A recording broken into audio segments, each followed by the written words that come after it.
السلام عليكم ورحمة الله وبركاته. الحمد لله رب العالمين، والصلاة والسلام على أشرف المرسلين وعلى آله وصحبه أجمعين، أما بعد. رب اشرح لي صدري ويسر لي أمري واحلل عقدة من لساني يفقه قولي. يا أيها الذين آمنوا اتقوا الله حق تقاته ولا تموتن إلا وأنتم مسلمون. وقوله تعالى: والذين يقولون ربنا هب لنا من أزواجنا وذرياتنا قرة أعين وجعلنا للمتقين إماما. ബഹുമാന്യരായ സഹോദരികളെ, അള്ളാഹു സുബ്ഹാനഹു വ തആല റമളാനിന്റെ രാപ്പകലുകളിൽ അള്ളാഹുവിന് ഇഷ്ടപ്പെട്ട വിധത്തിൽ നമ്മുടെ ആരാധനാ കർമ്മങ്ങളും മറ്റ് കാര്യങ്ങളും ചെയ്യാനും അത് സ്വീകാര്യമായ രീതിയിൽ പ്രവർത്തിക്കാനും അള്ളാഹു നമുക്ക് തൗഫീഖ് നൽകുമാറാകട്ടെ. വളരെ ഒരു നേരിട്ട് ധാരാളം നേരിട്ട് ഉള്ള വിഷയങ്ങൾ അധികം കാണാത്ത ഒരു തലക്കെട്ടാണ് എനിക്ക് ലഭിച്ചിരിക്കുന്നത്. എന്നാലും ഇൻഷാ അള്ളാഹ് നമ്മുടെ സാധ്യതകൾക്കനുസരിച്ച് പറയാൻ ഞാൻ ഉദ്ദേശിക്കുകയാണ്, അല്ലെങ്കിൽ അതിനുള്ള ഒരു പരിശ്രമമാണ്. അള്ളാഹു നമുക്ക് നല്ലത് കേൾക്കാനും അള്ളാഹുവിൻ്റെ താല്പര്യത്തിനെ മുൻനിർത്തി കാര്യങ്ങൾ മനസ്സിലാക്കി അതിനനുസരിച്ച് ജീവിക്കാനും അള്ളാഹു നമുക്ക് തൗഫീഖ് നൽകുമാറാകട്ടെ. സഹോദരിമാരെ, മക്കൾ വിവാഹിതരായ മാതാപിതാക്കളോട് എന്താണ് ഇസ്ലാം അവരെ ഓർമ്മിപ്പിക്കുന്നത് എന്നതാണ് നമുക്ക് പരിശോധിക്കാനുള്ളത്. നമ്മൾ അങ്ങനെ പരിശോധിക്കുമ്പോൾ നമ്മൾ നേരെ കയറി ചെല്ലുന്നത് റസൂലുള്ളാഹി സ്വല്ലല്ലാഹു അലൈഹി വസല്ലമയുടെ വീട്ടിലേക്കാണ്. അവിടെ ഒരു മരുമകൻ ഉണ്ട്. മകളെ കെട്ടിച്ചയച്ചു കൊടുത്ത ഒരൊറ്റ കേസ് മാത്രമേ റസൂലുള്ളാഹി സ്വല്ലല്ലാഹു അലൈഹി വസല്ലമക്കുള്ളൂ. ആ വീട്ടിലേക്ക് ഒരു മരുമകൾ വന്ന ഒരു അവസ്ഥയില്ല. അതുകൊണ്ട് തന്നെ അവിടെ എന്തൊക്കെയാണ് എങ്ങനെയാണ് അവർ അതിനെ ഇടപെട്ടത് എന്ന് നമുക്ക് മാതൃക കാണാൻ സാധിക്കുകയില്ല. എന്നാൽ ഇസ്ലാം റസൂലുള്ളാഹി സ്വല്ലല്ലാഹു അലൈഹി വസല്ലമയുടെ മൊത്തം ജീവിതത്തിൽ ഇത്തരം കാര്യങ്ങളിലൊക്കെ ഉള്ള ഒരുപാട് അധ്യാപനങ്ങൾ അള്ളാഹുവിൻ്റെ പ്രവാചകൻ ഇസ്ലാമിലൂടെ നമുക്ക് ഖുർആനിലൂടെ പ്രവാചകന്റെ ഉപദേശങ്ങളിലൂടെ നമ്മളെ പഠിപ്പിച്ചിട്ടുണ്ട്. ഒരു മക്കൾ, അവർ ആണാവട്ടെ പെണ്ണാവട്ടെ, അവർ വിവാഹം കഴിച്ച് ജീവിതം ആരംഭിക്കുന്നതോടുകൂടി എൻ്റെ ബഹുമാന്യരായ മാതാപിതാക്കൾ, ഞാനടക്കമുള്ള മാതാപിതാക്കൾ മനസ്സിലാക്കേണ്ടത്, അവർ ആ ഒരു ദിവസത്തോടു കൂടി ഒരു പുതിയ സ്വതന്ത്രമായ കുടുംബത്തിന്റെ ഒരു യൂണിറ്റ് ആരംഭിച്ചു എന്നതാണ്.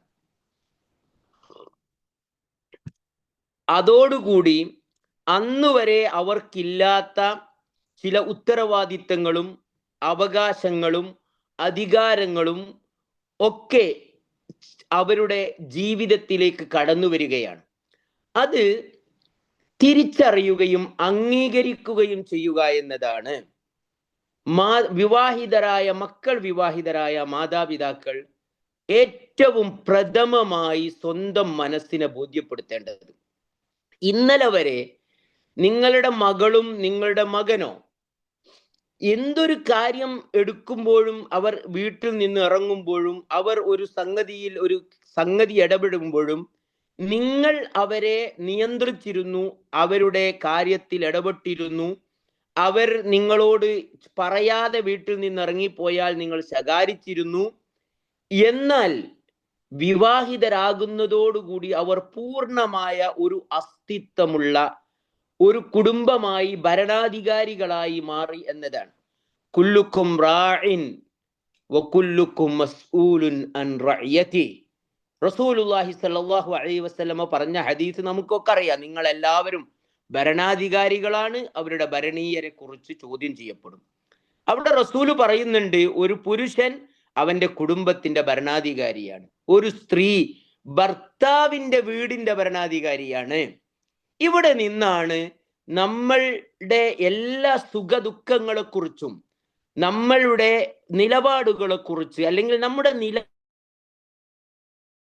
നിലപാടുകളെ രൂപപ്പെടുത്തേണ്ടതിന്റെ അടിസ്ഥാന തൂണ് എന്ന് പറയുന്നത് ഇതിൽ നിന്നാണ് ആരംഭിക്കുന്നത്. അതുകൊണ്ട് തന്നെ ഒന്നാമത്തെ പോയിന്റ് തഫഹും ഇസ്തിഖ്ലാലിയത്തുൽ അബ്ന എന്നതാണ്. മക്കളുടെ സ്വതന്ത്രാസ്തിത്വത്തെ മനസ്സിലാക്കിയാണ് ഇനി നമ്മൾ പെരുമാറേണ്ടത്. അതുകൊണ്ട് തന്നെ അവർ ആണാവട്ടെ പെണ്ണാവട്ടെ അവരുടെ ജീവിതത്തിലെ പങ്കാളിയുമായി അവർ എടുക്കുന്ന പല കാര്യങ്ങളും അവർക്ക് സ്വതന്ത്രമായ നയ നിലപാടുകൾ സ്വീകരിച്ച് മുന്നോട്ട് പോകാൻ ഇസ്ലാം അധികാരം നൽകുന്നുണ്ട്. അതുകൊണ്ട് ആദ്യമായി ചെയ്യേണ്ടത് ഇഹ്തിറാമു ഹാദൽ ഇസ്തിഖ്ലാൽ, ഈ സ്വാതന്ത്ര്യത്തെ നമ്മൾ ബഹുമാനിക്കുക എന്നതാണ്. വഅദമു തദഖുലു ഫീ ഹയാതിഹിം ഇല്ലാ ഇൻദൽ ഹാജ. പണ്ഡിതന്മാർ പറയുന്നത് അതുകൊണ്ട് അത്യാവശ്യമുള്ള സമയങ്ങളിലല്ലാതെ അവരുടെ ജീവിതത്തിന്റെ പ്രൈവറ്റായ സ്വകാര്യമായ കാര്യങ്ങളിൽ കടന്നു ചെല്ലാൻ പാടില്ലാത്തതാണ്. ഇനി വല്ലതും നമ്മളുടെ ഇടപെടൽ ആവശ്യമുണ്ടെന്ന് നമുക്ക് തോന്നുകയാണെങ്കിൽ വാഹനം അവരുടെ കയ്യിൽ, ജീവിതത്തിന്റെ വാഹനം അവരുടെ കയ്യിൽ നമ്മൾ ഏൽപ്പിക്കുകയാണ്. പുതിയ ലൈസൻസ് എടുത്ത് ഉടനെ വാഹനം ഏൽപ്പിക്കുമ്പോൾ നമുക്കൊരു ചെറിയ ആശങ്കയും പേടിയൊക്കെ ഉണ്ടാകും. ആവശ്യമുള്ള നേരത്ത് അവരെ പറഞ്ഞു കൊടുക്കേണ്ടി വരും. ആ നേരത്ത് അവരോട് ഗുണകാംശപരമായിട്ട് പെരുമാറണം. പണ്ഡിതന്മാർ അവിടെ ഉപയോഗിച്ച ഒരു പദം വബി ഉസ്ലൂബിൻ നാസിഹിൻ ഗൈറി മുതസല്ലത്തിൻ എന്നാണ്. അഥവാ ഗുണകാംക്ഷയോടുകൂടി അവരെ ഉപദേശിക്കുകയും എന്നാൽ അധികാരം പ്രയോഗിക്കാതിരിക്കുകയും ചെയ്യാന്നുള്ളതാണ്. ഒരു അധികാര ബോധത്തോടുകൂടി, ഒരു അധികാര അവകാശത്തോടു കൂടി നമ്മൾ സംസാരിക്കാൻ പാടില്ല. ഇത് ആണ് നമ്മളോട് ഇസ്ലാം പഠിപ്പിക്കുന്നത്. കാരണം മതത്തിന്റെ വിഷയത്തിൽ സ്വാതന്ത്ര്യമുള്ള മേഖലകളിൽ നിർബന്ധം ചെലുത്താൻ പാടില്ലെന്ന ലാ ഇക്റാഹ ഫിദ്ദീൻ, മതത്തിൽ ഒരിക്കലും നിങ്ങൾ നിർബന്ധം കാണിക്കാൻ പാടില്ല. ഈ ഹദീസിനെ, ഈ ആയത്തിനെ എടുത്തുകൊണ്ട് പറയുന്നത് ഇഹ്തിറാമു ഹുർരിയത്തുൽ അബ്നാഇ ഫീ ഇത്തിഖാദി ഖറാറാത്തിഹിം, മക്കൾ അവരവരുടെ വിഷയത്തിലെ എടുക്കുന്ന തീരുമാനത്തിൽ അവരുടെ സ്വാതന്ത്ര്യത്തെ ബഹുമാനിക്കുക എന്നതാണ്. രണ്ടാമത്തത് മക്കളുടെ, വിവാഹിതരായ മക്കളുടെ ദാമ്പത്യ ജീവിതത്തിൽ പിന്നെ വിശദമായ മേഖലകളിൽ നമ്മൾ ഇടപെടാൻ പാടില്ല. അതിന് അവരെ വിട്ടുകൊടുക്കണം. മാത്രവുമല്ല, നമ്മളുടെ അഭിപ്രായങ്ങൾ അവരുടെ മേൽ നമ്മൾ ഒരിക്കലും അടിച്ചേൽപ്പിക്കരുത്. അവർക്ക് സ്വതന്ത്രമായി അവരുടെ ജീവിത യാത്രയിൽ അവർ സ്വീകരിക്കേണ്ട, അവരെടുക്കേണ്ട വസ്ത്രം, അവരെടുക്കേണ്ട വാഹനം, അവർ പിന്നെ ഭക്ഷണം ഏത് രീതിയിലാണ് കഴിക്കേണ്ടത്, എപ്പോഴാണ് അവർ പുറത്തു പോകുന്നത്, എപ്പോഴാണ് അവർ വരേണ്ടത്, ഇത്തരം കാര്യങ്ങളിലുള്ള വിശദമായ പിന്നെ മൈന്യൂട്ടായ കാര്യങ്ങളിലേക്ക് നമ്മൾ കടന്നു ചെല്ലാൻ പാടില്ല. ഇതിന് തെളിവായി പണ്ഡിതന്മാർ പറഞ്ഞത് എന്താണെന്ന് ചോദിച്ചാൽ, റസൂലുള്ളാഹി സ്വല്ലല്ലാഹു അലൈഹി വസല്ലമയുടെ പൊതുവായ ഒരു അധ്യാപനമുണ്ട്. എന്താണത്? മിൻ ഹുസ്നി ഇസ്ലാമിൽ മർഇ തർക്കുഹു മാ ലാ യഅ്നി, അവന് ആവശ്യമില്ലാത്ത കാര്യങ്ങളിൽ നിന്ന് അതിനെ ഉപേക്ഷിക്കുക എന്നത് ഒരു മനുഷ്യന്റെ ഏറ്റവും നല്ല ഇസ്ലാമിൽപ്പെട്ടതാണ്, അവന്റെ ഇസ്ലാമിനെ നന്നാക്കുന്നതിൽപ്പെട്ടതാണ്. ഇമാം തുർമുദി ഉദ്ധരിക്കുകയും ഇമാം അൽബാനി സഹീഹാക്കുകയും ചെയ്ത കാര്യമാണ്. എന്നാൽ മാതാപിതാക്കളെ അനുസരിക്കുക എന്നത് നിർബന്ധമാണ്. പിന്നെ മഅസിയത്തായ കാര്യങ്ങളല്ലാത്ത കാര്യങ്ങളിൽ മാതാപിതാക്കളെ അനുസരിക്കുക എന്നത് മക്കളെ സംബന്ധിച്ചിടത്തോളം നിർബന്ധമാണ്. പക്ഷേ ലാ യജൂസു ലിൽ വാലിദൈനി അൻ യുജ്ബിറു അൽ ഇബ്ന അലാ ഖറാറാത്തിൻ തഖുസ്സു ഹയാതഹു സൗജിയ്യ, അവന്റെ ദാമ്പത്യ ജീവിതത്തിലെ അവരുടെ സ്വകാര്യ പ്രശ്നങ്ങളുമായി അല്ലെ അവരുടെ സ്വതന്ത്ര ജീവിതത്തിന്റെ കാര്യങ്ങളുമായി ബന്ധപ്പെട്ട മേഖലയിൽ ഒരു മാതാപിതാക്കൾക്കും അവരുടെ അഭിപ്രായങ്ങളെ സ്വതന്ത്രരായ വിവാഹിതരായ മക്കളുടെ മേൽ അടിച്ചേൽപ്പിക്കാൻ പാടില്ലാത്തതാണ്. ഖറാറ് എടുക്കേണ്ടത്, അഥവാ അറബിയിൽ ഖറാർ എന്ന് പറഞ്ഞാൽ തീരുമാനമെടുക്കേണ്ടത് അവരാണ്. അവർക്കുടെ തീരുമാനത്തിന് വേണമെങ്കിൽ മാതാപിതാക്കളുമായി മുഷാവറ ചെയ്യുക എന്നത് അതൊരു ഇഹ്തിറാമാണ്, അതൊരു നന്മയാണ്. അത് ദീർഘവീക്ഷണമുള്ള ദമ്പതികൾ ചെയ്യേണ്ടതാണ്. പ്രത്യേകിച്ച് മാതാപിതാക്കൾ ജീവിതത്തിന്റെ ഒരുപാട് തലങ്ങളെ കണ്ടവരാണ്. അതിന്റെ മഷൂറത്താണ് ഒരു മാതാപിതാക്കൾക്ക്, അഥവാ അതിന്റെ കൂടിയാലോചനയാണ് മാതാപിതാക്കൾക്ക് അനുവദിക്കപ്പെട്ടിരിക്കുന്നത്. പക്ഷേ തീരുമാനാധികാരം അത് ആ വിവാഹിതരായ ദമ്പതികളുടേതായിരിക്കണം. ഒരിക്കലും മാതാപിതാക്കളുടെ തീരുമാനത്തെ, അല്ലെങ്കിൽ അവരുടെ ഇഷ്ടത്തെ, അവരുടെ താല്പര്യത്തെ, അവരുടെ അഭിമാനബോധത്തെ മക്കളുടെ മേൽ അടിച്ചേൽപ്പിക്കാൻ പാടില്ലാത്തതാകുന്നു. ഇതുപോലെ റസൂലുള്ളാഹി സ്വല്ലല്ലാഹു അലൈഹി വസല്ലമ പറയുന്നുണ്ട്, ഖാല നബിയു സ്വല്ലല്ലാഹു അലൈഹി വസല്ലം മൻ കാന യുഅ്മിനു ബില്ലാഹി വൽ യൗമിൽ ആഖിർ ഫൽയഖുൽ ഖൈറൻ ഔ ലയസ്മുത്. അൽ ബുഖാരി വൽ മുസ്ലിം. ഒരു മനുഷ്യൻ അള്ളാഹുവിലും പരലോകത്തിലും വിശ്വസിക്കുന്നുവെങ്കിൽ അവൻ നന്മ പറയട്ടെ, അല്ലെങ്കിൽ മിണ്ടാതിരിക്കട്ടെ. ഇത് മക്കളുടെ കുടുംബജീവിതവുമായി ബന്ധപ്പെട്ട വിഷയങ്ങളിലും നമ്മൾ പരിഗണിക്കേണ്ടതാണ് എന്നതാണ്.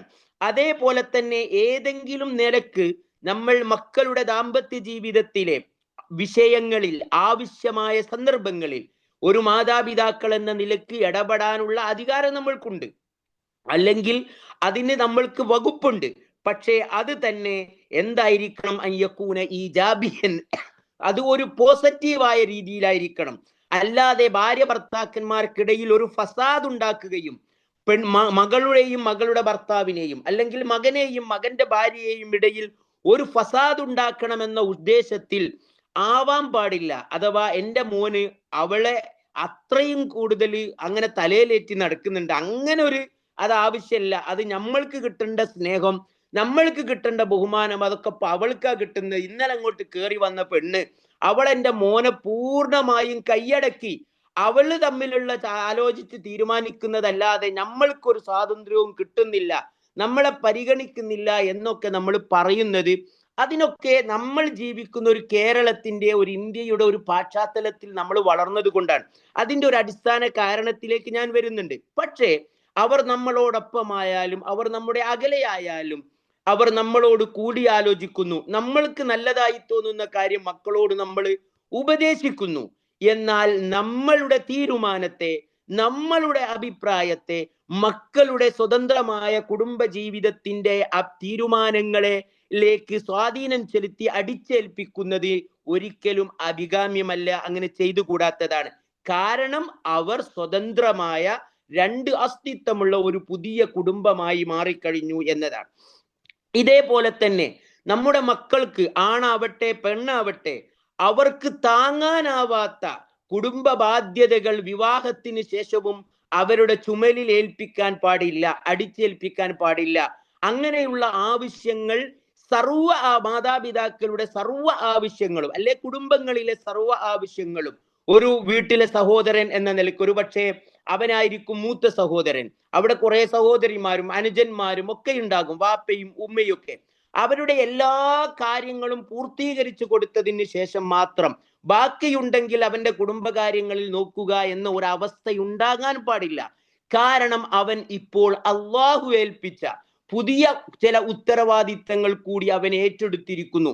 ഈ ഉത്തരവാദിത്തങ്ങൾ നിർവഹിക്കപ്പെടാൻ അവനെ സഹായിക്കുകയാണ് വേണ്ടത്. അത് കണ്ടറിയാൻ മാതാപിതാക്കൾക്ക് കഴിയണം. അഥവാ വിവാഹത്തിൽ ഏർപ്പെടുന്നത് വരെ ഒരു മകൻ അവരുടെ എല്ലാ ആവശ്യങ്ങളോടും അനുകൂലമായി അവൻ സാമ്പത്തികമായോ ഇനി ശാരീരികമായോ പ്രതികരിച്ചിരുന്നുവെങ്കിൽ, ഒരു പക്ഷേ വിവാഹത്തിലേക്ക് ഏർപ്പെടുന്നതോടുകൂടി, ഒരു വിവാഹത്തിന്റെ പിറ്റേന്ന് മുതൽക്കുള്ള കഥയല്ല, കുടുംബജീവിതത്തിലേക്ക് പ്രവേശിച്ച മനുഷ്യന്മാർ, അവർക്ക് മക്കളും അവരുടെ വിദ്യാഭ്യാസവും അവരുടെ വാടകയും അവരുടെ ഉത്തരവാദിത്തങ്ങളും ഒക്കെ തലയിൽ കുന്നുകൂടി വരുന്ന നേരത്ത്, ഒരു വിവാഹത്തിന്റെ മുമ്പ് ഒരു സഹോദരൻ എന്ന നിലയിൽ എല്ലാവർക്കും പ്രിയപ്പെട്ടവനായി, ആ കുടുംബത്തിന്റെ നാഥനായി എല്ലാവരുടെയും ഇഷ്ടം നേടിയ ഒരു തലത്തിൽ അവൻ ജീവിച്ചിരുന്നപ്പോഴുള്ള സന്തോഷവും സ്നേഹവും കടപ്പാടുകളും, ഈ ഭാരങ്ങൾ വികസിക്കുന്ന ഒരു കാലഘട്ടത്തിൽ ആ മനുഷ്യന് അതേപോലെ നീതി പുലർത്താൻ സാധിക്കാതെ വരുമ്പോ അവനോടുള്ള സ്നേഹത്തിന്റെയും കടപ്പാടിന്റെയും കൂട്ടിപ്പിടിക്കലിന്റെയും കൈകൾ വലിക്കാൻ പാടില്ലെന്ന പാഠമാണ് മാതാപിതാക്കളും കുടുംബക്കാരും അറിയേണ്ടത്. ഇതൊരാണിന്റെ കാര്യത്തിൽ മാത്രമല്ല, പല കുടുംബങ്ങളിലും ജോലിക്ക് പോകുന്ന പെൺകുട്ടികളുണ്ട്. അവരുടെ വരുമാനം ആ കുടുംബത്തിന് നല്ല ആശ്വാസം നൽകാറുണ്ട്.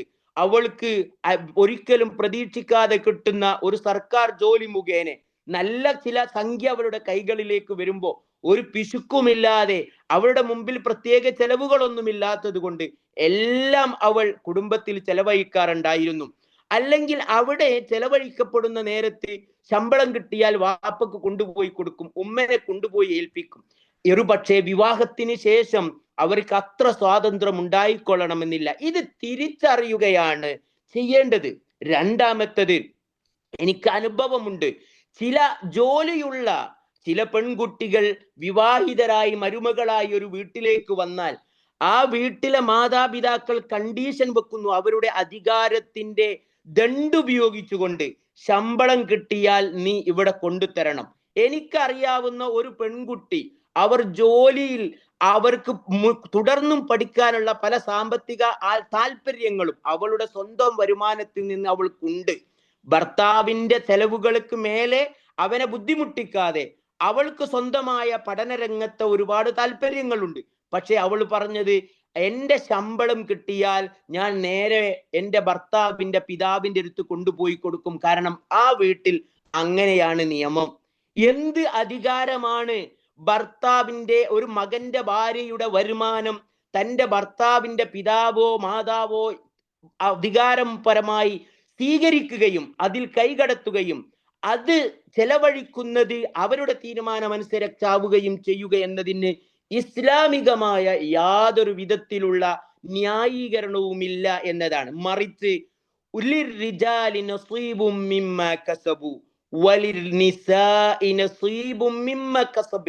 അല്ലാഹു സുബ്ഹാനഹു വ തആല പറയുന്നുണ്ട്, ആണിന് അവൻ സമ്പാദിച്ചതിന്റെ ഓഹരിയുണ്ട്, പെണ്ണിന് അവൾ സമ്പാദിച്ചതിന്റെ ഓഹരിയുണ്ട്.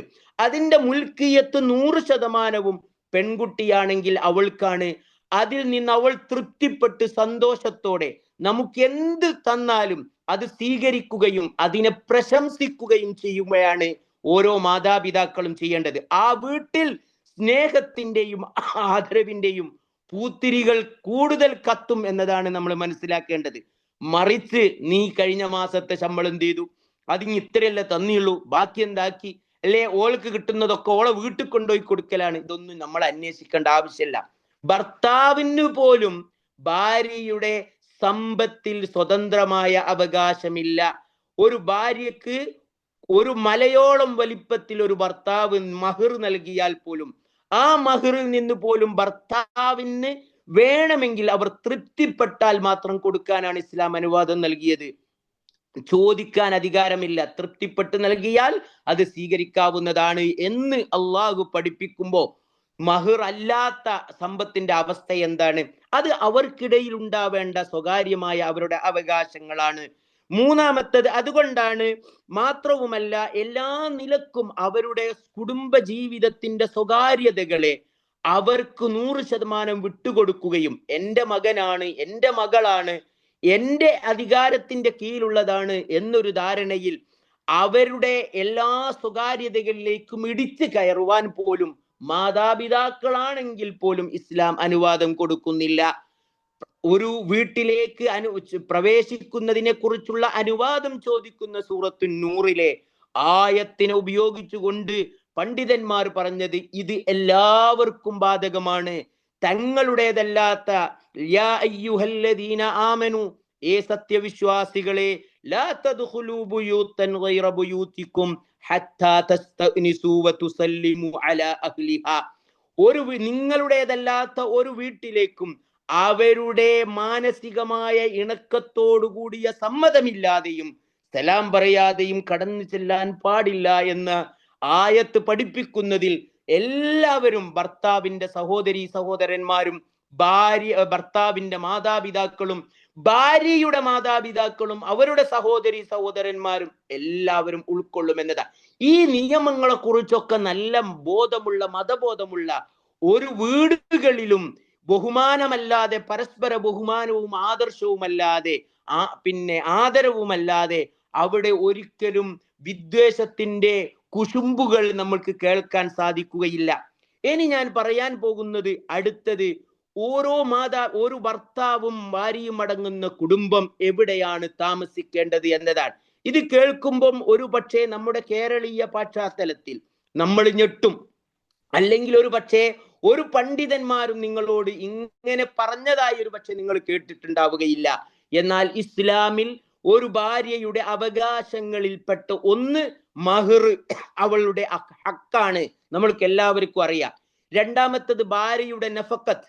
മൂന്നാമത്തത് എന്താ, ഞാൻ പലപ്പോഴും എവിടെയും ആരും എണ്ണുന്നത് കേട്ടിട്ടില്ല, അൽ ബൈത്തു ശർഈ, ഇസ്ലാമികമായ നിയമപ്രകാരമുള്ള വീട്. അഥവാ ഈ ബൈത്തു ശർഈയെ കുറിച്ച് നമ്മളിൽ എത്ര ആളുകൾക്കറിയാം? ഒരു കുടുംബം വിവാഹത്തിൽ ഏർപ്പെടുത്തുകൊണ്ട് ആരംഭിക്കുന്ന ഒരു കുടുംബജീവിതം, ആ കുടുംബം അവർ സ്വതന്ത്രമായ വീട്ടിലാണ് താമസിക്കേണ്ടത് എന്നതാണ് ഇസ്ലാമിന്റെ എല്ലാ പണ്ഡിതന്മാരും പറയുന്നത്. അത് ഭാര്യയുടെ അവകാശമാണ്. പക്ഷെ അതൊരു നിർബന്ധമാണ് എന്ന് നമുക്ക് ഇപ്പോൾ പറയാൻ പറ്റില്ല. കാരണം എല്ലാവർക്കും കല്യാണം കഴിക്കാൻ ഒരു പുതിയ വീടുണ്ടാക്കുക സാധ്യമായിക്കൊള്ളണമെന്നില്ല. പക്ഷേ നമ്മൾ ഇവിടെ പഠിച്ചു വെക്കേണ്ട ഒരു കാര്യമുണ്ട്. എല്ലാ ദമ്പതികൾക്കും അവരുടെ സ്വതന്ത്രമായ ഒരു വീട്ടിൽ താമസിക്കുക എന്നത് ഇസ്ലാം നിർബന്ധിക്കുന്ന, അനുവദിക്കുന്ന, ഇസ്ലാം അനുവദിച്ചു കൊടുത്തിട്ടുള്ള ഹക്കിൽപ്പെട്ടതാണ്. കാരണം അവരുടെ വൈവാഹിക ജീവിതത്തിന്റെ സർവ്വ സ്വകാര്യതകളും സർവ്വ ആവശ്യങ്ങളും സ്വതന്ത്രമായി നിർവഹിക്കപ്പെടാൻ അവർക്ക് സ്വാതന്ത്ര്യം ലഭിക്കുക സ്വന്തമായ ഒരു വീട്ടിലാണ്. വിശുദ്ധ ഖുർആനിലെ 114 അധ്യായങ്ങളിൽ ഒരു അധ്യായത്തിന്റെ പേര് അൽ ഹുജുറാത്ത് എന്നാണ്, അഥവാ മുറികൾ എന്നാണ്. ആ മുറികൾ എന്താണ്? അള്ളാഹുവിന്റെ പ്രവാചകന്റെ വീടായിരുന്നു. കൂട്ടുകുടുംബം എന്ന ഒരു സമൂഹത്തിലാണ് നമ്മൾ ജീവിക്കുന്നത്. അവിടെ എല്ലാവരും എന്നിട്ട് നമ്മൾ തന്നെ പരാതി പറയും, ഇന്ന് കൂട്ടുകുടുംബങ്ങൾ നഷ്ടപ്പെട്ടു പോയി, മറിച്ച് നമ്മൾ ഇപ്പോൾ അണുകുടുംബങ്ങളായി. എനിക്കിപ്പോഴും ഓർമ്മയുണ്ട്, ഒരു 10-35 കൊല്ലങ്ങൾക്ക് മുമ്പ് ഞാൻ ഖുതുബ പറഞ്ഞൊക്കെ തുടങ്ങുന്ന ഒരു കാലഘട്ടത്തിൽ വളരെ വീരോടെ നമ്മൾ പ്രസംഗിക്കാറുണ്ടായിരുന്നു അണുകുടുംബങ്ങളുടെ അപകടങ്ങളെ കുറിച്ച്. സത്യത്തിൽ ഇസ്ലാമിൽ, അറബ് ലോകത്ത് നമുക്ക് കാണാം, ഒരു പുരുഷന് കല്യാണം കഴിക്കണമെങ്കിൽ അവന് സ്വതന്ത്രമായ ഒരു താമസ സ്ഥലം വേണം. മാതാപിതാക്കളും പെങ്ങന്മാരും ജ്യേഷ്ഠാനുജന്മാരും ഉള്ള ഒരു സ്ഥലത്തേക്ക് ഒരു പെൺകുട്ടിയെ മറ്റൊരു വീട്ടിൽ നിന്ന് വിവാഹം കഴിച്ചു കൊണ്ടുവരിക എന്നത് ഇവർക്ക് ചിന്തിക്കാൻ പോലും സാധിക്കാത്തതാണ്. എന്നാൽ ദരിദ്ര രാജ്യങ്ങളായ മൊറോക്കോ പോലുള്ള, അല്ലെ നമ്മുടെ ഇന്ത്യ പോലുള്ള, പാകിസ്ഥാൻ പോലുള്ള രാജ്യങ്ങളിൽ എല്ലാവർക്കും ഇത് പ്രായോഗികമല്ല. പക്ഷേ നമ്മൾ പഠിക്കേണ്ടത് എന്താണ്?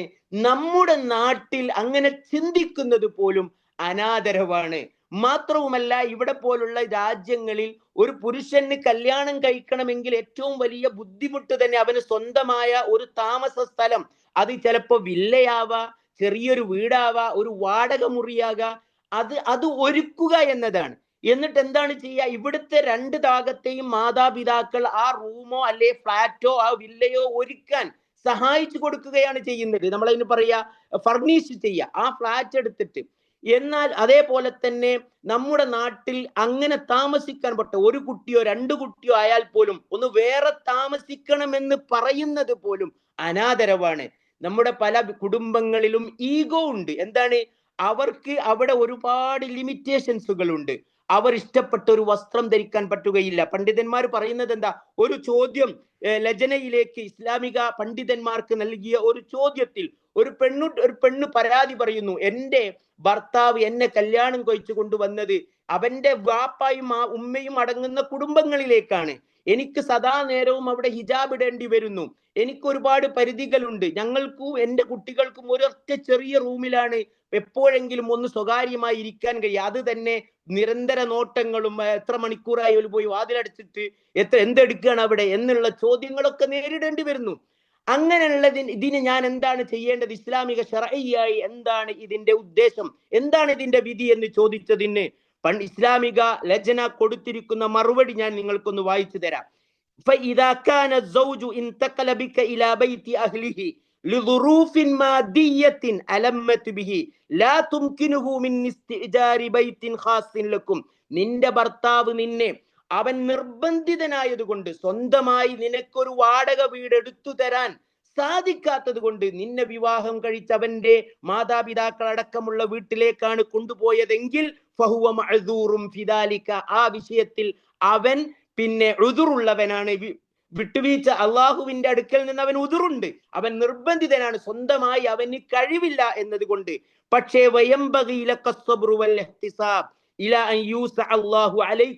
അള്ളാഹു നിങ്ങൾക്ക് വിശാലത നൽകുന്നത് വരെ നീ ക്ഷമിക്കണം എന്നത് നിന്റെ മേൽ ബാധ്യതയാണ്.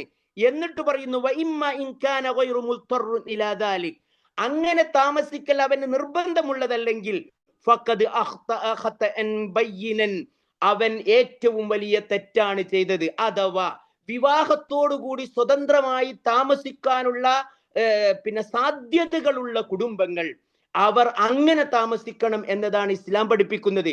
അവർക്ക് ഇഷ്ടമുള്ളപ്പോൾ വരാനും ഇഷ്ടമുള്ള രീതിയിൽ വസ്ത്രം ധരിക്കാനും ഇഷ്ടമുള്ള രീതിയിൽ ശയിക്കാനും അവർക്ക് അവരുടെ തമാശകളിലും പിണക്കങ്ങളിലും ഒക്കെ അവരുടെ സ്വകാര്യതകൾ സൂക്ഷിക്കാനും സമ്മതിക്കാവുന്ന ഒരു സ്വതന്ത്ര വീട്.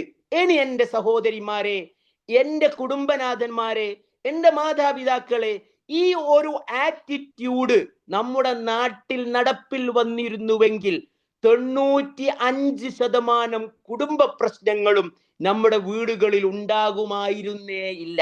കാരണം നമ്മൾ ഓരോരുത്തരും എടുത്തു നോക്കി, എവിടെ നിന്നാണ് ആദ്യത്തെ പുതുമണവാളനായി പുതുമണവാട്ടിയായി നമ്മൾ ആലോചിക്കേണ്ട ഒരു കാര്യം, നമ്മുടെ വീട്ടിലേക്ക് ഒരു പുതുമാരൻ വന്നാൽ നമുക്ക് വളരെ സന്തോഷമാണ്. മരിക്കുന്നത് വരെ നമ്മൾക്ക് അതൊരു സന്തോഷമാണ്, ആദരവാണ്. പുതിയാപ്പിള, ഞങ്ങൾ പറയാറുണ്ട്, ചില ഏരിയകളിൽ 10-40-100 കൊല്ലം മുമ്പ് മരിച്ചുപോയ പുതിയാപ്പിളയുടെ കബർ കണ്ടാൽ പോലും അവർ പറയും അത് ഞങ്ങളെ പിയ്യാപ്പിളിന്റെ കബറാണ്. എന്നാൽ നേരെ മറിച്ച് ഒരു മരുമകളായിട്ടാണ് നമ്മുടെ വീട്ടിലേക്ക് വരുന്നതെങ്കിൽ ആദ്യത്തെ ആ മധുവിധുവിന്റെ പുകിലും ആ പരസ്പര ബഹുമാനത്തിന്റെയും സ്നേഹത്തിന്റെയും ഒക്കെ പകിട്ടൊക്കെ മാറിയാൽ അവിടെ ചെറിയ ചെറിയ പൊട്ടിത്തെറി തുടങ്ങാനുള്ള കാരണങ്ങൾ എവിടെ നിന്നാണ്? അവർക്ക് തോന്നുമ്പം പോവും, അവർ തോന്നുമ്പം വരും. നമ്മളോടൊന്നും ചോദിക്കുക പോലുമില്ല. ഓൾ അങ്ങ് പോയി മറ്റന്നാൾ വരും എന്ന് പറഞ്ഞു വാപ്പനോട്, പക്ഷെ ഓള് വൈകുന്നേരമാണ് വന്നത്. ഓള് വാതിലടച്ച് പോയിട്ട് എത്ര നേരായി, രാവിലെ നമ്മളെല്ലാരും അടുക്കളയിൽ എത്തിയിട്ട് ഓൾ എത്തിയിട്ടില്ല. ഇങ്ങനെ അത്തരം സംസാരങ്ങളിൽ നിന്നാണ് കുടുംബജീവിതത്തിന്റെ പരസ്പര വിദ്വേഷങ്ങളും അകലങ്ങളും തുടങ്ങുന്നത്. ആദരവോടെ കണ്ടിരുന്ന മാതാപിതാക്കളോട് വിമ്മിഷ്ടം പ്രകടിപ്പിച്ചു തുടങ്ങുന്ന മരുമകളോട് സ്നേഹവും വാത്സല്യവും പ്രകടിപ്പിച്ചിരുന്ന മാതാപിതാക്കൾ മരുമകളുടെ ചില മോട്ടു സ്വഭാവങ്ങൾ കൊണ്ട്, ചില ഉത്തരങ്ങൾക്ക് പകരം മറുപടി കൊണ്ട് അവൾക്കിടയിലുള്ള സ്നേഹവും വാത്സല്യവും കുറഞ്ഞു വരുന്ന സമയം, ഇതിന്റെ എല്ലാം ആകത്തുക നിലനിൽക്കുന്നത് എവിടെയാണ്? നമ്മൾ എല്ലാവരും ഒരുത്തിയിലാണ് താമസിക്കുന്നത് എന്നതാണ്. സത്യത്തിൽ ഇസ്ലാമികമായി ഒരു പെണ്ണിന്റെ, ഒരു കുടുംബിനിയെ, എൻ്റെ മകളായാലും എൻ്റെ മകന്റെ ഭാര്യയായാലും അവരുടെ അവകാശങ്ങളിൽ പെട്ടതെന്താണ്? അവൾക്ക് സ്വതന്ത്രമായ ഒരു താമസം ഉണ്ടാവുക എന്നതാണ്. പക്ഷെ പലപ്പോഴും നമ്മൾ എന്താ ചെയ്യാറുള്ളത്? നമ്മൾ ഇന്ന് നമ്മുടെ മുൻകാലഘട്ടങ്ങളെ കുറിനേക്കാളും എത്രയോ നമ്മുടെ നാട് മാറിയെന്ന് നിങ്ങൾക്കറിയാം. നമ്മുടെ പെൺകുട്ടികൾ ആൺകുട്ടികളെ പോലെ തന്നെ ഓരോ വീട്ടിലും 1, 2, 3 കുട്ടികൾ. അവരെ വളരെ ത്യാഗം സഹിച്ച് വലിയ സമ്പത്ത് കൊടുത്ത് വലിയ സ്ഥാപനങ്ങളിൽ പഠിപ്പിച്ച് ഉന്നതമായ ഒരേ ലെവലിൽ വളർത്തി അങ്ങനെ വളർന്ന പെൺകുട്ടികളാണ് നമ്മുടെ വീട്ടിലേക്ക് വരുന്നത്. ആ പെൺകുട്ടികൾ ഒക്കെ അവരുടെ സ്വതന്ത്രമായ എല്ലാ സ്വാതന്ത്ര്യത്തെക്കുറിച്ചും വ്യക്തിത്വത്തെക്കുറിച്ചും പൂർണ്ണമായ നല്ല ബോധ്യമുണ്ട്. എന്തുകൊണ്ടാണ് ഇന്ന് നമ്മുടെ സമൂഹം അനുഭവിക്കുന്നത്? കുട്ടികൾ വിവാഹം വേണ്ടെന്ന് പറയുന്ന ഒരു വിഭാഗമുണ്ട്, അത് അധികരിച്ചു വരുന്നു. നമ്മൾ അനുഭവിക്കുന്ന ഒരു പ്രയാസങ്ങളിൽ ഒന്ന് വിവാഹം വേണ്ടെന്ന് പറയുന്ന പെൺകുട്ടികളെയാണ്. രണ്ടാമത് നമ്മൾ അനുഭവിക്കുന്ന മറ്റൊരു പ്രയാസം എന്താണ്? നമ്മൾ അനുഭവിക്കുന്ന മറ്റൊരു പ്രയാസം വിവാഹം വൈകിപ്പിക്കുന്നു എന്നതാണ്. നമ്മുടെ പെൺകുട്ടികൾ എല്ലാ പഠനവും കഴിഞ്ഞ് അവർ വളരെ പ്രായപൂർത്തിയും പക്വതയും അവർ വളരെയേറെ ഉന്നത വ്യക്തിത്വവും ആയതിനു ശേഷമാണ് വീടുകളിലേക്ക് വരുന്നത്. അങ്ങനെ വരുന്ന പെൺകുട്ടികൾ അവർ ഒരാളുടെയും കൽപ്പനകൾക്ക് കീഴിൽ, അല്ലെങ്കിൽ അവിടുത്തെ പാത്രം കഴുകി അവിടുത്തെ നിലം തുടച്ച് എന്ത് ചെയ്യേണ്ട ആവശ്യമില്ല, നിൽക്കാൻ അവർക്ക് താല്പര്യപ്പെടുന്നില്ല. അവരോടൊരാൾ ആജ്ഞാപിക്കുന്നത്, ഈവൻ ഭർത്താവ് പോലും ആജ്ഞാപിക്കുന്നത് സ്വീകരിക്കാൻ കഴിയാത്ത ഒരു സന്ദർഭത്തിലാണ് നമ്മൾ പോകുന്നത്. അത് അതിര് കവിയലാണ്. പക്ഷെ അവിടെ അത്തരം സന്ദർഭങ്ങളിൽ എന്ത് സംഭവിക്കുന്നു? ഇവിടെ ഇത്തരം പുറത്തു നിന്നുള്ള ജ്യേഷ്ഠന്മാരുടെ, സഹോദരന്മാരുടെ, പെങ്ങന്മാരുടെ, മാതാപിതാക്കളുടെ ഒക്കെ ഭരണം അവർ ഇഷ്ടപ്പെടാതെ വരുന്നു. സത്യത്തിൽ അങ്ങനെ വേണ്ടതില്ല എന്നതാണ്. പക്ഷെ ഞാൻ ആലോചിക്കുകയാണ് നമ്മുടെ നാട്ടിലെ അവസ്ഥ എന്താണ്. നമ്മൾ വലിയ പൈസയുള്ള ആളുകൾ പോലും, നല്ല സമ്പത്തുള്ള ആളുകൾ പോലും 4ഉം 5ഉം 6 മുറികളുള്ള വീടുകൾ ഉണ്ടാക്കുന്നു. എന്നാൽ അതിനു പകരം അതേ വീട്ടിൽ തന്നെ മക്കൾ അവിടെ വേണം, നമ്മളെ കണ്ണിന്റെ ചുമ്മിൽ വേണം, ഒന്നിച്ചു വേണം. നിങ്ങൾ ചിന്തിച്ചു നോക്കി, ഒരു 2 BHK 2 ബെഡ്റൂമുള്ള വിധത്തിലുള്ള ഒന്നിലധികം വില്ലകൾ അല്ലെങ്കിൽ ഒന്നിലധികം ആക്സസുകളുള്ള റൂമുകൾ ഉണ്ടാക്കുകയാണെങ്കിൽ എല്ലാവർക്കും അവരുടെ സ്വാതന്ത്ര്യത്തിലൂടെ ഒരു ആക്സസ് ഉള്ള വീട് മക്കളുണ്ട്. അവർ അതിൽ വരുന്നു, അവർ പോകുന്നു. ആഴ്ചയിലോ വൈകുന്നേരമോ രാത്രിയോ ഒരു നേരത്തെ ഭക്ഷണത്തിന് എല്ലാവരും ഒരുത്തി കൂടുന്നു. ചില ആളുകൾ ഭക്ഷണം ഉണ്ടാക്കി കൊണ്ടുവരുന്നു. കാരണം എന്താ? അവർ സ്വതന്ത്രമായ ഒരു ജീവിക്കുമ്പോൾ അവർ സ്വതന്ത്രമായി പാകപ്പെട്ടു വരും. ഉത്തരവാദിത്തങ്ങൾ ഏറ്റെടുത്ത് രാവിലെ അവർ ഒറ്റക്ക് എണീക്കാൻ പഠിക്കും, അവർ ഒറ്റക്ക് ഭക്ഷണം ഉണ്ടാക്കാൻ പഠിക്കും, ഒറ്റക്ക് മക്കളെ നോക്കാൻ പരിശീലിക്കും. കൂടെ നമ്മളും കൂടിക്കൊടുക്കുക. അവർക്ക് താങ്ങ് വേണ്ടടുത്ത് നമ്മൾ കൂടിക്കൊടുക്കുന്ന ഒരു അവസ്ഥ ഉണ്ടാകും. എന്നാൽ നമ്മുടെ നാട്ടിലെ അവസ്ഥകൾ ചിന്തിച്ചു നോക്കി.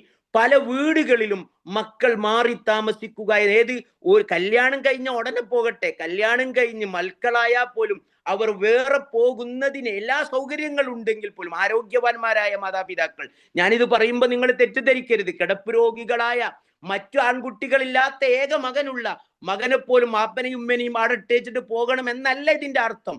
ആരോഗ്യവാന്മാരായ മാതാപിതാക്കൾ, അവർക്ക് അവരുടെ അധികാരപരിധിയായ അവരുടെ സ്വന്തം വീട്ടിൽ സ്വന്തം ഇഷ്ടങ്ങൾക്കനുസരിച്ച് അവർക്ക് ജീവിക്കാൻ പറ്റുന്ന ഒരു സാഹചര്യത്തിൽ അവരുടെ മക്കൾക്ക് സ്വതന്ത്രമായി പോയി താമസിക്കാൻ പറ്റുമെങ്കിൽ നിങ്ങൾ അവർക്ക് അനുവാദം കൊടുക്കണം. പല വീടുകളിലും ത്വലാഖിന്റെ അടുത്തുവരെ എത്തുന്ന വിഷയങ്ങൾ ഞാൻ എൻ്റെ അടുത്ത് വരുന്ന പല കേസുകളിലും എന്താ പ്രശ്നം? അവിടുത്തെ ഉമ്മയുടെ അല്ലെ ഉപ്പയുടെ അധികാരം. മകൻ അവിടെ ഒരു വോയിസും ഇല്ല. അവിടെ ഭക്ഷണം ഉണ്ടാക്കിയിട്ട് അവർ വെക്കുന്ന ഉമ്മ പറയണം കൊടുക്കണമെങ്കിൽ. ഇങ്ങനെയൊക്കെയാണ്. പക്ഷെ പുറത്തു പോയി താമസിച്ചൂടെ? മക്കളുടെ കഥകളാ ഞാൻ പറയും, മക്കളുള്ള കുട്ടികളെ കുറിച്ച് പോലും. അപ്പൊ എന്താ വാപ്പ പറഞ്ഞത്? അപ്പം ഈ പെൺകുട്ടിയുടെ പിതാവ് പുതിയാപ്പിളയോട് ഒരു കണ്ടീഷൻ വെച്ചു, നിങ്ങളുമായി എൻ്റെ മകൾക്ക് ഒരു പ്രശ്നവുമില്ല, നിങ്ങളുടെ വീട്ടിൽ അവൾക്ക് പ്രയാസങ്ങളുണ്ട്, നിങ്ങൾ പുറത്ത് താമസിക്കാൻ ഒരു സൗകര്യം ചെയ്യൂ, സുദോഷത്തോടു കൂടി അവൾ നിങ്ങളെ സ്വീകരിച്ച് നിങ്ങളോടൊപ്പം ജീവിക്കും. അപ്പൊ എന്താ വാപ്പ പറയുന്നത്? അവങ്ങൾ നോക്കണത് ഒരു സാമ്പിളാണ്, നമ്മുടെ ഒക്കെ മനസ്സിലുള്ള സാമ്പിളാണ്. എൻ്റെ മോൻ വാടക വീട്ടിൽ പോയി താമസിക്കേ, ഇവിടെ എങ്ങനെയൊക്കെ ഒരു സൗകര്യം ഉണ്ടാകുമ്പോൾ സഹോദരന്മാരെ, കുവൈത്ത് പോലെ, ഞാനിപ്പോ ഈ ക്ലാസ് എടുക്കുന്നത് കുവൈത്ത് പോലുള്ള ബില്യണറുകളായ ആളുകളുടെ മക്കൾ പോലും താമസിക്കുന്നത് കല്യാണം കഴിഞ്ഞ വാടക ഫ്ലാറ്റ്. അതൊരു ഷെയിമല്ല. നമ്മുടെ നാട്ടിൽ ഒരു കാലഘട്ടം ഉണ്ടായിരുന്നു. എന്താണ് ആ കാലഘട്ടം? ദാരിദ്ര്യത്തിന്റെ അങ്ങേ അറ്റത്തുള്ള, ഒരു നാഥനില്ലാത്ത, സ്വന്തമായി ഒരു കൂരയില്ലാത്തവരാണ് വാടക വീട്ടിൽ താമസിച്ചിരുന്നത്. ഇന്ന് ആ കാലൊക്കെ മാറി. ഇന്ന് വാടക വീട്ടിൽ താമസിക്കുക എന്ന് പറയുന്നത് ഷെയിമല്ല, മറിച്ച് ഇന്ന് വാടക വില്ലകൾ കണ്ടമാനം അവൈലബിൾ ആണ്. സാധ്യതയുള്ളവരോടാണ് ഞാൻ പറയുന്നത്, സാധ്യതയുള്ളവരോട്. അതുകൊണ്ട് തന്നെ ആ ഒരു അർത്ഥത്തിൽ നോക്കുക, നിങ്ങൾ ഈ ചോദ്യത്തിന് ഉത്തരം നൽകിക്കൊണ്ട് പറയാണ് പിന്നെ വഖദ് അഖ്ത ഖതഅൻ കബീറൻ എന്ന് പറഞ്ഞിട്ട് വഹുവ ബിദാലിക യുഹദ്ദിദു അലാഖതഹുൽ ഉസ്രിയ ബിൽവാഫി വത്തസദ്ദു. ഇങ്ങനെ താമസിക്കുമ്പം പരസ്പര കുടുംബ ബന്ധങ്ങൾ ദുർബലമാകും. അവിടെ ജ്യേഷ്ഠാനുജന്മാരും പെങ്ങന്മാരും മാതാപിതാക്കളും ഒക്കെയായിട്ടുള്ള പിന്നെ സ്നേഹത്തിലും ബന്ധങ്ങളിലൊക്കെ ഉലച്ചിൽ തട്ടാൻ അത് കാരണമാകും. എന്നിട്ട് അദ്ദേഹം പറയാണ് വൽ വാജിബു അൻ യുആശറ കുല്ലും മിനസ് സൗജൈനി വൽ ആഖിറ ബിൽ മഅറൂഫ് വആശിറൂഹുന്ന ബിൽ മഅറൂഫ്. മാന്യമായി നിങ്ങൾ അവരുമായി ഇടപഴകണമെന്ന് പറഞ്ഞ ആ ആയത്തിന്റെ അർത്ഥത്തിൽ അങ്ങനെ പെരുമാറാൻ അവർ നിർബന്ധമാണ്. മാത്രവുമല്ല വൽയഅലം, നിങ്ങൾ അറിയണം, അന്നൽ ഇഖ്തിലാത്തൽ വാഖി ബൈന ഇഖ്വാനി സൗജി വസൗജിഹി, ഭർത്താവും ഭർത്താവിന്റെ സഹോദരങ്ങൾ അടങ്ങുന്ന കുടുംബങ്ങളും തമ്മിലുള്ള ഇഖ്തിലാത്ത്, കൂടിച്ചേരലുകൾ, അശദ്ദുൽ ബലായ, അതൊരു വലിയ പരീക്ഷണമാണ് പല വീട്ടിലും. കാരണം റസൂലുള്ളാഹി സ്വല്ലല്ലാഹു അലൈഹി വസല്ലമ ഒരിക്കൽ പറയുകയുണ്ടായി, ഇയ്യാകും വദ്ദുഖൂലു അലൻ നിസാ, നിങ്ങൾ സ്ത്രീകളുള്ള വീടുകളിലേക്ക് പ്രവേശിക്കുമ്പോൾ ശ്രദ്ധിക്കണം. കാരണം അവിടെ ഫിത്നയുണ്ടാകുവാനും അതേപോലെ തന്നെ പ്രയാസങ്ങൾ ഉണ്ടാകുവാനും ഒക്കെ അവിടെ സാധ്യതയുണ്ട് എന്ന് റസൂലുള്ളാഹി സ്വല്ലല്ലാഹു അലൈഹി വസല്ലം പറഞ്ഞപ്പോൾ ഫഖാല റജുലുൻ മിനൽ അൻസ്വാരി, അൻസാരികളിൽപ്പെട്ട ഒരു മനുഷ്യൻ ചോദിച്ചു, യാ റസൂലല്ലാഹ് അഫറഅയ്തൽ ഹമൂം, റസൂലെ അവിടെ ആ ഭാര്യയുള്ള വീട്ടിൽ അല്ലെങ്കിൽ ആ സ്ത്രീകളുള്ള വീട്ടിൽ ഒരു ഭർത്താവിന്റെ ഹമൂ എന്ന് പറഞ്ഞാൽ ജ്യേഷ്ഠാനുജന്മാരാണ്, ഭർത്താവിന്റെ ജ്യേഷ്ഠാനുജന്മാർ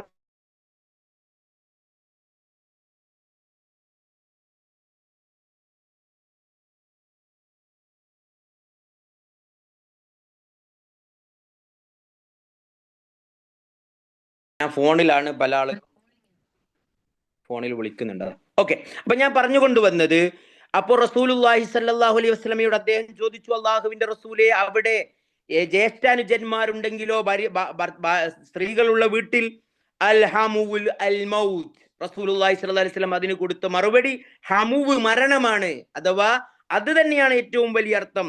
വൽ ഹമുവു, ഹമുവ് എന്ന് പറഞ്ഞാൽ അഖു സൗജി ഔ ഖരീബിഹി, ഭർത്താവിന്റെ സഹോദരനോ അവന്റെ അടുത്ത ബന്ധുക്കളോ ആണ്.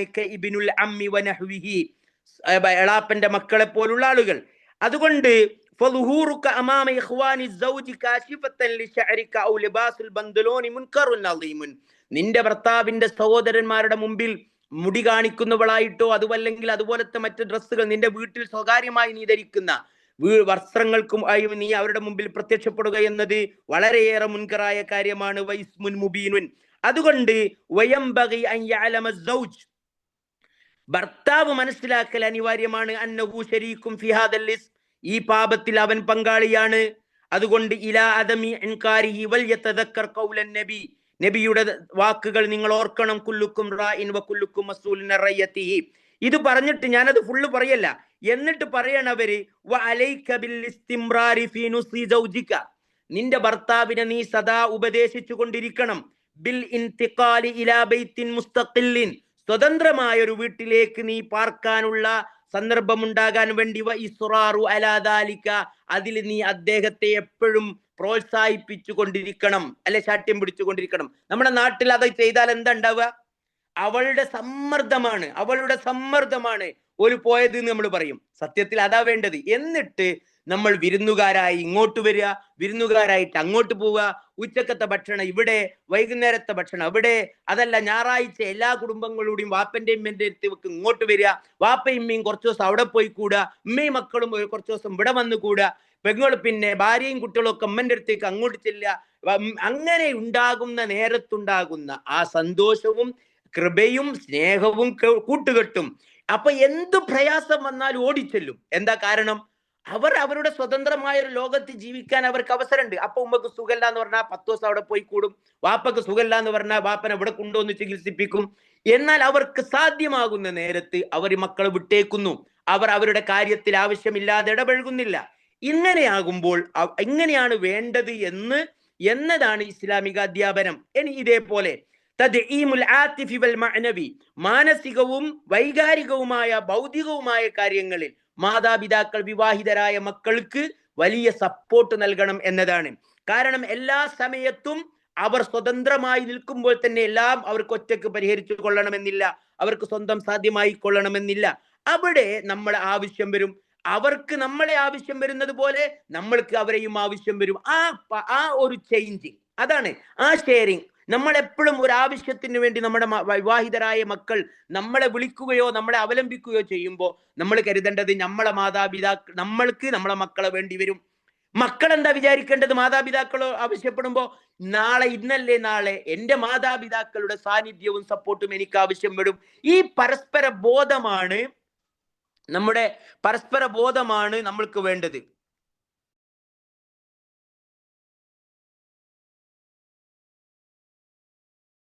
അപ്പോ സോറി, ക്ഷമിക്കണം, അത് ചില സമയത്ത് കട്ടായി പോകുന്നു, ഫോണ് വരുമ്പോൾ കട്ടാവും. അപ്പോ അടുത്തത് അവർക്ക് വേണ്ട വിധത്തിലുള്ള സപ്പോർട്ട് നൽകുക.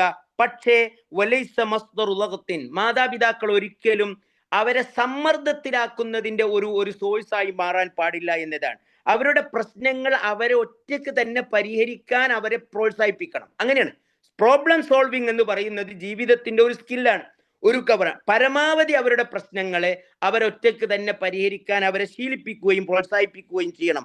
എന്നാൽ അവർ തളരുന്ന ഭാഗത്ത്, അല്ലെ അവർ പരാജയപ്പെടുമെന്ന് കാണുന്നിടത്ത് നാം കൈവച്ചു കൊടുക്കുകയും നമ്മൾ കൂടി കൊടുക്കുകയും ചെയ്യുക എന്നതാണ്.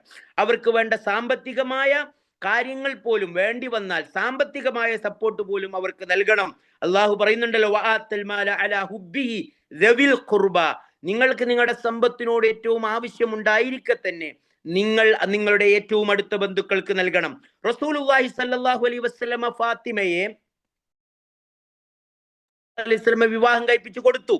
എന്നാൽ അവരുടെ കാര്യത്തിൽ റസൂൽ സല്ലല്ലാഹു അലൈഹി വസല്ലം അവരുടെ സ്വകാര്യ കാര്യങ്ങളിൽ ഒന്നും ഇടപെടാറുണ്ടായിരുന്നില്ല. ഒരു ദിവസം നബി വീട്ടിൽ പോയപ്പോ അവിടെ ആയിഷ റളിയല്ലാഹു ഫാത്തിമന്റെ അടുത്ത് അലി റളിയല്ലാഹുവിനെ കാണുന്നില്ല, എവിടെ പോയി എന്റെ മരുമകൻ എന്ന് ചോദിച്ചപ്പോ ഇവിടുന്ന് എന്തോ ദേഷ്യം പിടിച്ച് ഇറങ്ങിപ്പോയതാന്ന് പറഞ്ഞു. നബി തെരഞ്ഞു ചെന്നപ്പോ അവിടെ മദീനയിൽ ഒരു മണലിൽ ഇങ്ങനെ ഒറ്റയ്ക്ക് കിടക്കുന്നുണ്ട്. അപ്പൊ നബി പോയിട്ട് പറഞ്ഞു, യാ അബത്തുറാബ് ഇർജി ഇലാ ബൈതിക്. നബി ഒന്നും ചോദിച്ചില്ല, എന്തു പറ്റി, എന്താ പ്രശ്നം, വീട്ടിലേക്ക് മടങ്ങിപ്പോ അബുത്തുറാബെ, മണ്ണ് പുരണ്ട മനുഷ്യ എന്നാണ് പറഞ്ഞതിന്റെ അർത്ഥം. അപ്പൊ ആവശ്യമുണ്ടെങ്കിൽ മാത്രം ചോദിക്കുക എന്നതായിരുന്നു നബി സല്ലല്ലാഹു അലൈഹി വസല്ലമയുടെ നിലപാട്. മക്കള് ഭാര്യയും ഭർത്താവും വീട്ടിൽ ഉറങ്ങും എന്ന നേരത്ത് വീട്ടിൽ കൂടാൻ വന്ന നേരത്ത് നബി സല്ലല്ലാഹു അലൈഹി വസല്ലമ സുബൈന്റെ സമയത്ത് വിളിച്ചുണർത്താൻ പോകും. അതാണ് റസൂൽ ചെയ്തിരുന്ന ഒരു ഇടപെടൽ. അവർ എണീച്ചിട്ടില്ലേ വാതിൽ പോയിട്ട് മുട്ടും. ഒരു ദിവസം അലി റളിയല്ലാഹു അൻഹു പറഞ്ഞ്, അള്ളാഹു മരിപ്പിക്കല്ലേ ഉറക്ക്, അള്ളാഹ് വിചാരിക്കുമ്പോൾ എണീപ്പിക്കൂല എന്നൊക്കെ ചോദിച്ചു പോയി. അപ്പൊ നബി സല്ലല്ലാഹു അലൈഹി വസല്ലമ പിന്നെ അതൊരു വിഷമം തോന്നി, പിറുപിറുത്ത് നബി മടങ്ങിപ്പോന്നു എന്നൊക്കെ ഹദീസിൽ നമുക്ക് കാണാൻ കഴിയും. സുന്ദരമായ കുടുംബ ജീവിതം. അതേപോലെ തന്നെയാണ് നമ്മൾ മക്കൾക്ക് വേണ്ടി പ്രാർത്ഥിക്കണം. അവർ എത്ര വലുതായാലും അവർക്ക് വേണ്ടി പ്രാർത്ഥിക്കുക എന്നത് നേരത്തെ ഞാൻ ഓതി, നമ്മുടെ മക്കൾ റബ്ബന ഹബ്ലനാ മിൻ അസ്വാജിനാ വദുർരിയാതിനാ ഖുറത അയ്യുൻ. ഇതേപോലെ തന്നെ അൽ അദ്ലു ബൈനൽ അബ്നാഇ വ അദമി തഫ്രീഖത്തി. കല്യാണം കഴിഞ്ഞ മക്കൾ ഉണ്ടെങ്കിൽ പോലും മക്കൾക്കിടയിൽ നീതി പാലിക്കണം. ചില മക്കൾക്ക് കൂടുതൽ പരിഗണന, അല്ലെ ചില മക്കളെ പിയാപ്പിൾക്ക് കൂടുതൽ പരിഗണന, അല്ലെ ചില മക്കളുടെ ഭാര്യമാരോട് കൂടുതൽ പരിഗണന. അങ്ങനെ ചെയ്യാൻ പാടില്ലാതെ വലിയ അപകടമാണ്. നബി സല്ലല്ലാഹു അലൈഹി വസല്ലമ ഫഖാൽ. നബി സല്ലല്ലാഹു അലൈഹി വസല്ലമയുടെ അടുക്കൽ ഒരാൾ വന്നു, ഇന്നി അഅതൈതു ഇബ്നി ഹാദിഹിൽ ഹദിയ. എന്നിട്ട് അദ്ദേഹം പറഞ്ഞു, എന്റെ മകന് ഞാൻ ഈ സാധനം നൽകി, സമ്മാനമായി നൽകിയിട്ടുണ്ട്. ഫഖാല അകുല്ല വലദിൻ അഅതൈതുഹു മിസ്ല. എല്ലാ കുട്ടികൾക്കും ഇതുപോലെ കൊടുത്തിട്ടുണ്ടോ? ഫഖാല, അദ്ദേഹം പറഞ്ഞു, ലാ. ഫഖാല ഫത്തഖുല്ലാഹ വഅദിലു ബൈന ഔലാദിക്കും. റസൂലുള്ളാഹി സ്വല്ലല്ലാഹു അലൈഹി വസല്ലം പറഞ്ഞു, നീ സൂക്ഷിക്കുക, നിന്റെ മക്കൾക്കിടയിൽ നീ നീതി പാലിക്കണം. ഇതേപോലെ തന്നെയാണ് ഞാൻ നേരത്തെ പറഞ്ഞു, അത്തവാസുലു ബിഹിക്മത്തിൻ വഇഹ്തിറാമിൻ. മക്കളുമായുള്ള കമ്മ്യൂണിക്കേഷൻ എപ്പോഴും ബഹുമാനത്തിലും പരസ്പര ആദരവിലും ആയിരിക്കണം. കാരണം അവർ വലുതായി പോയിട്ടുണ്ട്. പ്രത്യേകിച്ച് ഭാര്യയുടെ മുമ്പിൽ വെച്ച് മകനെ നമ്മൾ ആക്ഷേപിക്കാൻ പാടില്ല. ഭർത്താവിന്റെ മുമ്പിൽ വെച്ച് മകളെ നമ്മൾ ചീത്ത പറയാനോ ചെറുതാക്കാനോ പാടില്ല. മരുമകളെ അവളുടെ കുടുംബത്തെയും അവളെയും അവളുടെ കണ്ണിൽ അവൾ കേൾക്കുമാറ് അവരെ ചെറുതാക്കി പറയുക. ഇത് ലോകം മുഴുവനുള്ള ഒരു പ്രശ്നമാണ്. അറബിയിലൊക്കെയുള്ള ഇത്തരം വിഷയങ്ങളെ കുറിച്ചുള്ള പഠനങ്ങൾ പരിശോധിക്കുന്നിടത്തൊക്കെ കാണുന്ന ഒന്നാണ്. പെണ്ണിന്റെ കുടുംബത്തെ താഴ്ത്തി സംസാരിക്കുക. കാരണം ഓല വാപ്പന്റെ കുടുംബം, ഓല പൊരന്റെ വലുപ്പത്തിന്റെ കുറവ്, ഓല കാറിന്റെ കുറവ്, ഓല നടത്തിയ പരിപാടിയിൽ ഭക്ഷണത്തിന്റെ കുറവ്, അങ്ങനെ അവളുടെ കുടുംബത്തിനെ താഴ്ത്തി പറയുക. ഇത് ചെയ്യാൻ പാടില്ലെന്ന് പണ്ഡിതന്മാര് പറയുന്നത് കേൾക്കാൻ കഴിയും. ഇതേപോലെ തന്നെ ഭാര്യനെയും ഭർത്താവിനെയും പരസ്പരം തെറ്റിക്കുന്ന വിധത്തിലുള്ള വർത്തമാനങ്ങൾ പറയാൻ പാടില്ല മാതാപിതാക്കൾ. മക്കളെയും മക്കളുടെ ഭാര്യയെയും, അല്ലെ മകളെയും മകളെ ഭർത്താവിന്റെയും ഇടയിൽ അകൽച്ചയുണ്ടാക്കുന്ന വിധത്തിൽ പ്രവർത്തിക്കാൻ പാടില്ലെന്ന് പറയുന്നത് റസൂലുള്ളാഹി സ്വല്ലല്ലാഹു അലൈഹി വസല്ലം പഠിപ്പിച്ചു. മാത്രവുമല്ല, ഫസാദ് ഉണ്ടാക്കുകയല്ല വേണ്ടത്, ഇസ്ലാഹ് ഉണ്ടാക്കി. ഇനി ഭാര്യയും ഭർത്താവും തമ്മിൽ തെറ്റിയാൽ പോലും അവർക്കിടയിൽ പരമാവധി സുൽഹ് ഉണ്ടാക്കണമെന്നാണ് അള്ളാഹു പഠിപ്പിച്ചിട്ടുള്ളത്. എന്താണ്? ഫലാ ജുനാഹ അലൈഹിമ അൻ യുസ്ലിഹാ ബൈനഹുമാ സുൽഹ. അവർക്കിടയിൽ നിങ്ങൾ അവരിൽ ഒരു പിണക്കം ഭയപ്പെട്ടാൽ അവർക്ക് രണ്ടാൾക്കിടയിൽ നിങ്ങൾ സുൽഹ് ഉണ്ടാക്കുന്നതാണ് ഏറ്റവും നല്ലത്. വസ്സുൽഹു ഖൈർ. സുൽഹ് ഏറ്റവും നല്ലതാണ് എന്ന് അള്ളാഹു പറയുന്നത് കാണാൻ കഴിയും. അതേപോലെ തന്നെ മക്കളുടെയും ഉമ്മയുടെയും ഇടയിൽ, അല്ലെ ഭാര്യന്റെയും ഉമ്മയുടെയും ഇടയിൽ നീതി പാലിക്കുകയും ബാലൻസ് നിലനിർത്തിക്കൊണ്ടുപോവുകയും ചെയ്യാൻ മക്കളും ശ്രദ്ധിക്കേണ്ടതുണ്ട്. അതേപോലെ തന്നെ മകന്റെ ഭാര്യന്റെയും ഇടയിലുള്ള ബാലൻസിങ് നമ്മൾ ശ്രദ്ധിക്കണം. കാരണം എല്ലാവരോടും ഓരോ ഹക്കുണ്ട്.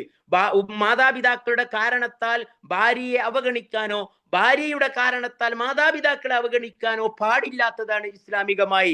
അള്ളാഹുവിന്റെ പ്രവാചകൻ പഠിപ്പിച്ചു, ഇന്നലി സൗജിക അലൈക ഹഖ്ഖ വലിസൗരിക അലൈക ഹഖ്ഖ വലിജസദിക അലൈക ഹഖ്ഖ ഫഅതി കുല്ലദി ഹഖ്ഖിൻ ഹഖ്ഖ.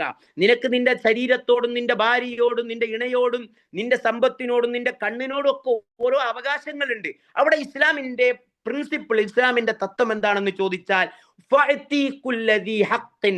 വളരെ സുന്ദരമായ ഒരു പ്രയോഗമാണ് റസൂലുള്ളാഹി സ്വല്ലല്ലാഹു അലൈഹി വസല്ലമയുടെ ഹദീസ്. എല്ലാവർക്കും അവരുടെ അവകാശങ്ങൾ നൽകുക. എന്തൊരു നല്ല പദമാണത്! മാതാപിതാക്കൾക്ക് അവരുടെ അവകാശങ്ങൾ നൽകണം. ഭാര്യക്ക് അവളുടെ അവകാശങ്ങൾ നൽകണം, മക്കൾക്ക് അവരുടെ അവകാശങ്ങൾ നൽകണം. ഒരാളുടെ അവകാശത്തിൽ നിന്നെടുത്ത് മറ്റൊരാൾക്ക് കൊടുക്കുകയില്ലെന്ന് മാതാപിതാക്കളും മക്കളും തീരുമാനിച്ചാൽ ആ കുടുംബം വളരെ സന്തുഷ്ടമായ ഒരു കുടുംബ ജീവിതമായി മാറും എന്നതാണ്. ഇതേപോലെ തന്നെ മാതാപിതാക്കളുടെ ഭാര്യന്മാർക്ക്, ആൺമക്കളുടെ ഭാര്യന്മാർക്ക് ഭർത്താവിന്റെ മാതാപിതാക്കളുള്ള കടമകൾ എന്താണ്, അതും കൂടി പറഞ്ഞ് ഞാൻ അവസാനിപ്പിക്കുക. ആർക്കും എന്നോട് ദേഷ്യം തോന്നാൻ പാടില്ല.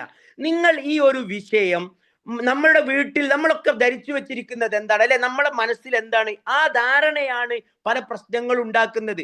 നമുക്ക് പോലും വിഷമം തോന്നുന്നത് നമ്മളടുത്തേക്ക് വന്ന മരുമകൾ നമ്മളോട് എന്തെങ്കിലും അനിഷ്ടകരമായി മുഖം വീർപ്പിക്കുന്നത് കാണാൻ സഹിക്കാൻ കഴിയാത്തത് എന്തുകൊണ്ടാണ്? നമ്മളുടെ മനസ്സിൽ നമ്മൾ മനസ്സിലാക്കി വെച്ചത് എൻ്റെ മകനും എൻ്റെ മകളും എങ്ങനെയൊക്കെ എന്നോട് കടപ്പെട്ടിരിക്കുന്നു, അവർക്ക് എന്തൊക്കെ നിർബന്ധ ബാധ്യതകൾ എന്നോടുണ്ടോ അതേ ബാധ്യതകൾ എൻ്റെ മകൻ കല്യാണം കഴിച്ചു കൊണ്ടുവന്ന ഭാര്യക്ക് എന്നോടുണ്ടെന്ന ധാരണയാണ്. ഇസ്ലാമിൽ ഹുഖൂഖുൽ അബ്നായി ഉണ്ട്, മാതാപിതാക്കൾക്ക് മക്കളോടുള്ള കടമകളുണ്ട്. ഇസ്ലാമിൽ മക്കൾക്ക് മാതാപിതാക്കളോടുള്ള കടമകളുണ്ട്. ആ കടമകളിൽ വീഴ്ച വരുത്തിയാൽ അവർ അള്ളാഹുവിന്റെ അടുക്കൽ ശിക്ഷിക്കപ്പെടും. അവർ ആ കടമകൾ നിർവഹിച്ചാൽ അള്ളാഹുവിന്റെ അടുക്കൽ നിന്ന് അവർക്ക് കൂലിയുണ്ട്.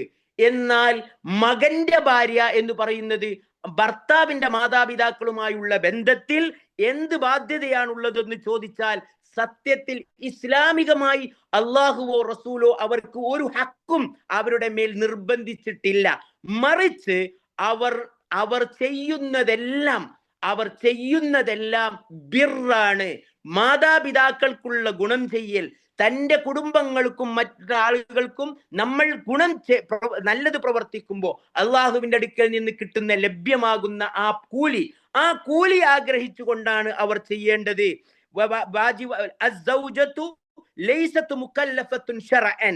മതപരമായി ഭാര്യ ഒന്നുകൊണ്ടും കൽപ്പിക്കപ്പെട്ടവളല്ല.